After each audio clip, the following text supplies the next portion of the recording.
Now, I want to explore a bit this metaphor, if you will, of an inner pilot light. Because you said, this is not something new. People have talked about the spark of divinity, your soul, the feminine divinity within. But the pilot light's an interesting metaphor from a stove of some kind or some type of furnace. So tell me what that metaphor means to you.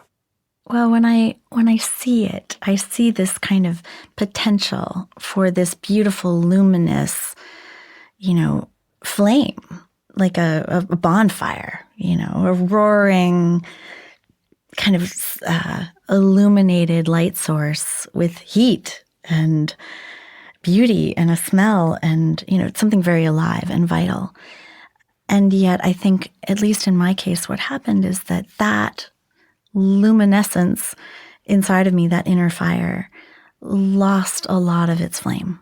And on a stove, you can turn down the flame, right? And you can keep turning it down. You can turn, I have a gas stove, so you can turn it way up and you've got this big heat source and you're cooking your food, right? Or you can turn it way down to simmer. And if you keep turning it down, there's still a pilot light in an old-fashioned kind of stove that is just a little ongoing tiny flame that just takes turning up the dial in order to reignite the larger flame. So I like to think of it that way, especially when we feel lost.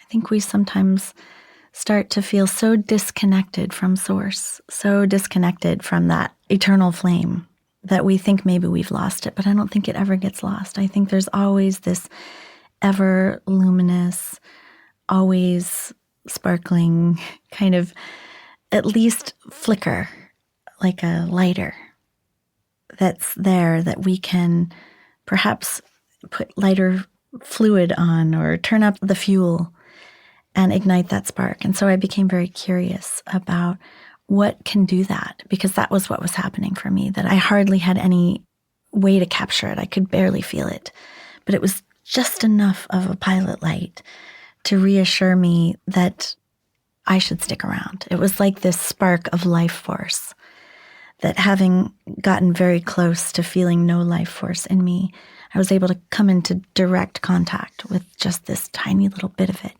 And that itself was enough to start to illuminate the rest of it. And it's almost like it's a love story. People talk about self-love and self-care and such, and yet if you're raised like I was in a sort of family of missionaries and doctors and ministers and people who have committed themselves to service in a way that can be so self-sacrificing and so self-depleting, in the name of that's what good humans who are going to heaven do, and that's what's right in the world. If you have that kind of background the way I do, it can be very hard to get into a story of self-love, because that can feel selfish or not service-oriented, not other givingness enough. But this little spark was something that was so loving that I could, the part that calls herself Lissa, or my ego or my personality, could love that part. And then by loving that part could grow into this flame that was large enough to love all the other parts of me that were not lovable. I think of it as this sort of symbiotic relationship that catalyzed an alchemical process that was and is still so mysterious. I can't begin to understand it.